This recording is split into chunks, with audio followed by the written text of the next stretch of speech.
ఒక మాట చెప్తాను వినండి. నీకు స్తోమత లేకపోవచ్చు, నీవు ఆర్థికంగా ఇబ్బందులతో ఉండవచ్చు, చదివించలేని స్థితిలో నీ తల్లిదండ్రులు ఉండవచ్చు. కానీ ఒక్కటి గుర్తుపెట్టుకోండి, నిన్ను సృష్టించిన సృష్టికర్త పేదవాడేమీ కాదు, భిక్షగాడేమి.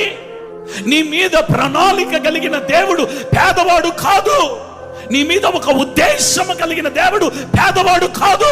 నీ తల్లిదండ్రులు పేదవాళ్ళు అయి ఉండొచ్చు, నీ తల్లిదండ్రులు స్తోమత లేని వారు అయి ఉండొచ్చు, నీ తల్లిదండ్రులు నిన్ను చదివించలేని నీ సహాయ స్థితిలో ఉండవచ్చు.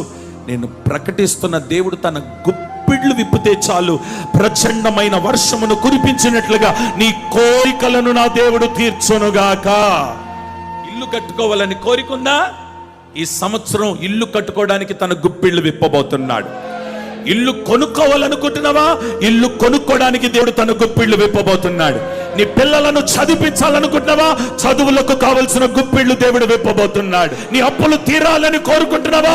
నీ కోరికను దేవుడు తీర్చడానికి గుప్పిళ్ళు విప్పబోతున్నాడు. వ్యాపారం ప్రారంభించాలనుకుంటున్నావా? వ్యాపార విషయంలో దేవుడు తన గుప్పిళ్ళు విప్పబోతున్నాడు. నీ కుటుంబ పరిస్థితులు చూసి నీతో మాట్లాడుతున్నాడు, నీ పిల్లల పరిస్థితులు చూసి నీతో మాట్లాడుతున్నాడు. ఇంకా మంచి రోజులు ఎప్పుడు వస్తాయా, మంచి రోజులు ఎప్పుడు వస్తాయా అని ఎదురు చూస్తున్నావే. ఈ రోజు నువ్వు ఏ కోరికైతే నువ్వు కోరుకుంటున్నావో నా యేసయ్య గుప్పిళ్ళు విప్పునుగాక.